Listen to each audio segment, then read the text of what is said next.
पतिं सुरगुरुं वन्दे जगत्कारणं वन्दे पन्नगभूषणं मृगधरं वन्दे पशूनां पतिं वन्दे सूर्यशशाङ्कवलिनयनं वन्दे मुकुन्दप्रियं वन्दे भक्तजनाश्रयं च वरदं वन्दे शिवं शङ्करम् ॐ मृत्युञ्जयाय रुद्राय नीलकण्ठाय शम्भवे अमृतेशाय शर्वाय महादेवाय ते नमः।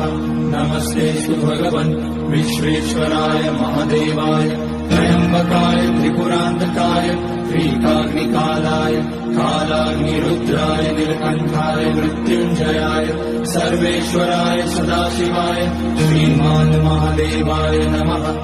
ॐ नमः शम्भवाय च मयपवाय च नमः शङ्कराय च मयस्कराय च नमः।